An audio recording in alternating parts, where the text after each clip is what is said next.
नमस्कार दोस्तों आज की इस वीडियो का टॉपिक बहुत ही महत्वपूर्ण टॉपिक है और इंटरेस्टिंग टॉपिक भी है। हर इंसान का सवाल है कि अगर 99 साल की लीज खत्म होने पर आपके फ्लैट का क्या होगा? क्या छीन लिया जाएगा मालिकाना हक, यानी जो प्रॉपर्टी आपने खरीदी है वो 99 साल के बाद उसका क्या होने वाला है? आपके पास मालिकाना हक है या वो प्रॉपर्टी आपके नाम रहेगी, नहीं रहेगी, क्या होगा? डिस्कस करेंगे फ्री होल्ड प्रॉपर्टी क्या होती है और लीज होल्ड प्रॉपर्टी क्या होती है। टॉपिक इसी के अंदर रहने वाला है, क्या बढ़वानी पड़ती है लीज होल्ड प्रॉपर्टी की लीज। मैं इसी टॉपिक पे बात कर रहा हूं। लीज होल्ड प्रॉपर्टी पर कैसे बना रहेगा आपका मालिकाना हक, उसके अगर लीज अवधि से पहले ही आपकी इमारत है वो ढह जाती है तो क्या होगा? सोसाइटी की जो जमीन है उसके ऊपर जो फ्लैट खरीदार करते हैं उसमें हिस्सेदारी उनकी रहती है या नहीं रहती है, ये सभी जो पॉइंट है इसके अंदर डिस्कस करने वाले हैं, इसी का ये पार्ट है। तो दोस्तों वीडियो के अंत तक जरूर बने रहिए और आज इस टॉपिक के ऊपर हम थोड़ा गहराई से और सिंपल वर्ड में थोड़ा सा डिस्कस करने की कोशिश करते हैं और आपको इजी लैंग्वेज के अंदर आपको समझाने की कोशिश करते हैं। तो दोस्तों आपने देखा होगा देश में अब थोड़ी सी इमारतें हैं वो ऊंची ऊंची इमारतें अब आने लग गई हैं और उसकी वजह से लोग फ्लैटों की तरफ थोड़ा अग्रसर होने लग गए हैं।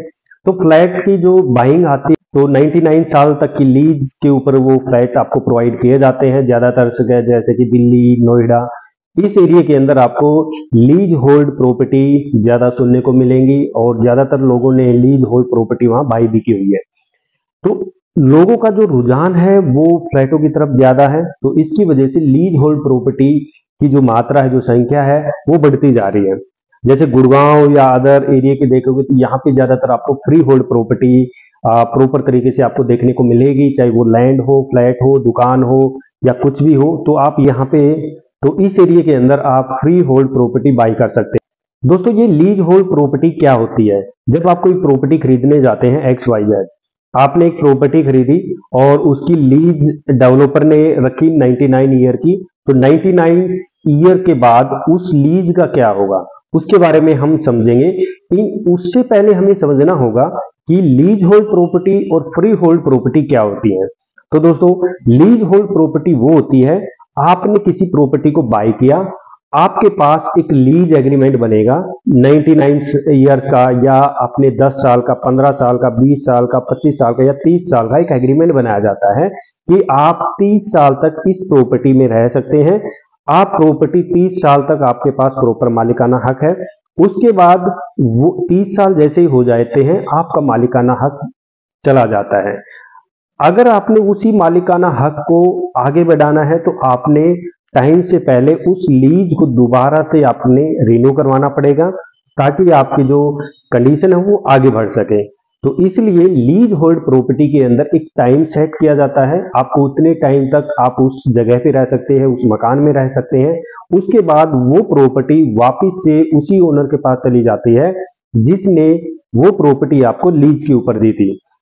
उसके बाद बात करते हैं हम फ्री होल्ड प्रॉपर्टी की। तो फ्री होल्ड प्रॉपर्टी क्या होती है दोस्तों? जब भी आप कोई प्रॉपर्टी बाय करने जाते हैं और वो जो प्रॉपर्टी आप बाय करते हैं, चाहे उसमें दुकान हो, फ्लैट हो, मकान हो, जमीन हो, कुछ भी हो, और जो वो प्रॉपर्टी आपने आज बाय की है वो हमेशा के लिए आपके नाम हो जाती है, यानी उसका परमानेंट जो मालिकाना हक है वो आपके पास रहेगा। वो मालिकाना हक आपके बच्चों को, फिर उनके बच्चों को ऑटोमेटिक वो ट्रांसफर होता रहता है। जैसे कि दादा परदादा की जो जमीनें हैं, पुश्तैनी जमीनें हम बोलते हैं, वो ऑटोमेटिक हमारे फादर, फिर हमारे बच्चों, उनके बच्चों को वो ट्रांसफर होती रहती है। तो वो फ्री होल्ड प्रॉपर्टी है, यानी उसके ऊपर किसी का कोई हक नहीं है, उनके ऊपर सिर्फ अपना हक है, उसको हम बोलते हैं फ्री होल्ड प्रॉपर्टी।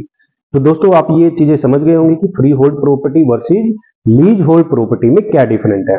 यानी लीज होल्ड प्रॉपर्टी वो कि हम किसी अदर ओनर की प्रॉपर्टी के ऊपर एक लीज एग्रीमेंट करके हम वहां पे कुछ टाइम के लिए रहते हैं, लेकिन कुछ टाइम के बाद उसका मालिकाना हक उन्हीं के पास वापस चला जाता है।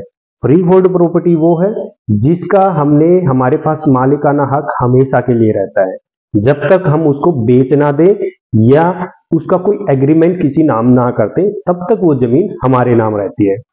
तो दोस्तों अब इस पॉइंट का जिक्र करते हैं, क्या बढ़वानी पड़ती है लीज होल्ड प्रॉपर्टी की लीज।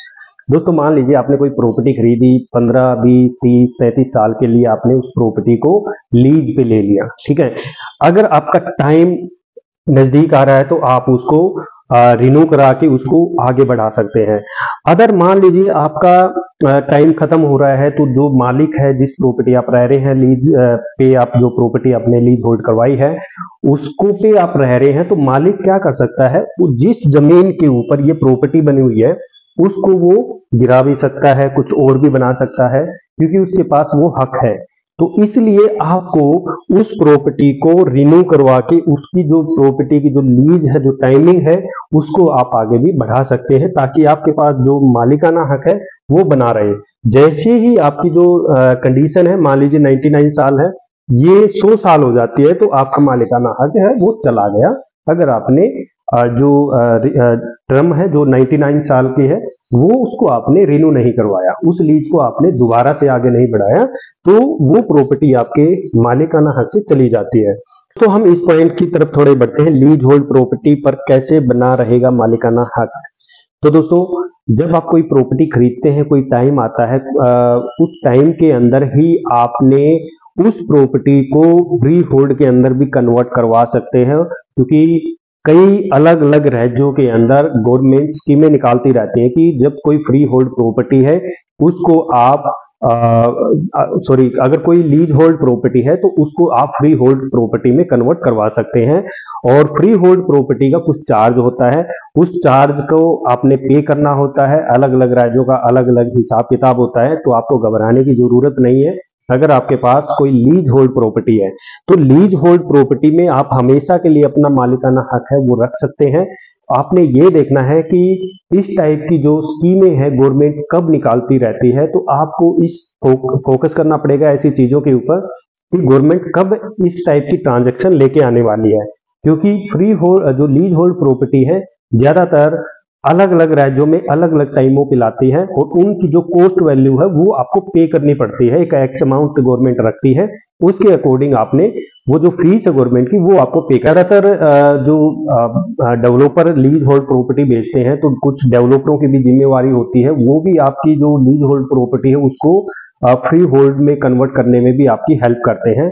तो ज्यादातर डेवलपरों की ये जिम्मेवारी भी होती है, वो करवा भी देते हैं। तो दोस्तों अगले पॉइंट पे आते हैं, अगर लीज अवधि से पहले ढह जाए इमारत तो क्या करें।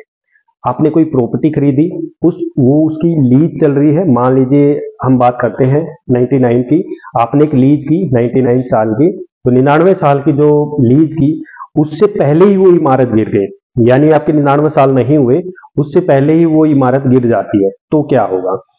उस केस में ये होगा, मान लीजिए आपके पास जो फ्लैट है 200 गज की, वो 200 गज की जमीन है और उसके ऊपर 10 फ्लैट बने हुए हैं, यानी 10 मालिक हो गए, यानी 200 गज की जमीन के ऊपर 10 फ्लैट बनाए गए। जिस टाइम वो इमारत गिरती है उस टाइम का जो सर्कल रेट होगा उसके बराबर बराबर हिस्सों का जो रेट है वो इन 10 लोगों में बांट दिया जाएगा, यानी 10 फ्लैट। तो दूसरी भाषा में समझे कि उस टाइम जो रेट होगा तो उसके हिसाब से ये जो 10 लोग हैं और 200 हैं तो इनको पर व्यक्ति को 20 गज की जगह यहाँ पे आती है। यानी मान लीजिए इमारत ढह गई है और आप दोबारा से उसी जमीन के ऊपर बनवाना चाहते हैं, ये जो 10 फ्लैट वाले जो 10 ओनर है ये दोबारा से प्रॉपर्टी बनाना चाहते हैं उसी के ऊपर, तो आपको बिल्डर को जो भी एक्सपेंसेस है, जो भी खर्चा आता है, जो भी बनाने की कॉस्ट है वो आपको डेवलपर को देनी पड़ेगी, तब उसके ऊपर दोबारा वो चीजें बनेंगी। तो दो केस है, या तो आप 20-20 गज की जमीन ले लो, या आप अगर उसके ऊपर फ्लैट दोबारा से बनवाना चाहते हैं तो उसकी भरपाई कर दो। ये दो ऑप्शन इसके अंदर। तो अब बात करते हैं दोस्तों सोसाइटी की जमीन में फ्लैट खरीदारों की हिस्सेदारी। तो दोस्तों एक एडवोकेट ने बताया था हमें कि कई बार ऐसी इमारतें होती हैं जो खुद ढह जाती हैं या कुछ टाइम के बाद उनको गिराया जाता है, क्योंकि घटिया कंस्ट्रक्शन हो सकती है या आपदा आ सकती है, कुछ इस तरीके की चीजें हो सकती हैं फ्यूचर। तो जो बायर्स हैं, जो ओनर्स हैं फ्लैट के, उनकी चिंता को दूर करने के लिए गवर्नमेंट ने एक एक्ट निकाला था, वो एक्ट है अनडिवाइडेड शेयर इन लैंड या यूडीएस। इसका मतलब ये होता है कि अगर आपने उस जमीन के ऊपर फ्लैट जो बने हुए हैं वो खरीदे हैं और वो किसी कारणवश उनको गिराया जा गया है, या वो आपदा के समय ऑटोमेटिक गिर गई है, या फिर कुछ ऐसी घटना होती है जिससे बिल्डिंगें ढह जाती हैं, तो आपका जो हिस्सा है वो लैंड के अंदर हमेशा रहता है।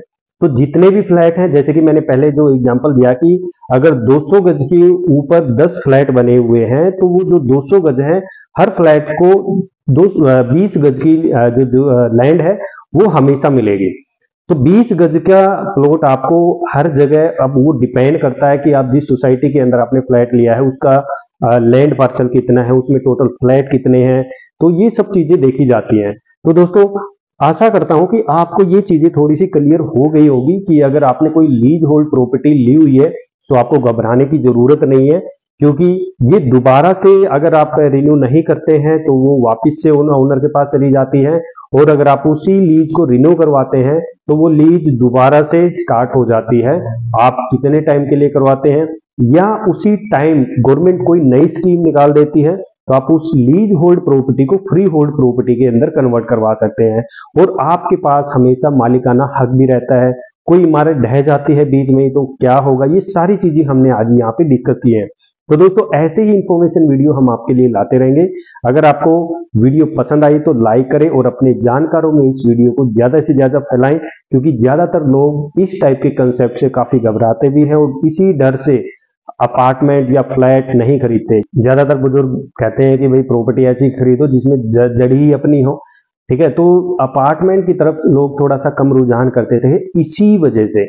तो दोस्तों, घबराने की जरूरत नहीं है, आप अपनी प्रॉपर्टी अपने हिसाब से कर सकते हैं, अपने हिसाब से आप बाई सेल लीजिंग का वो आप अपने कंसेप्ट से ट्राई कर सकते हैं। तो दोस्तों, मिलते हैं एक ऐसी इंफॉर्मेशन वीडियो के साथ। Thank you.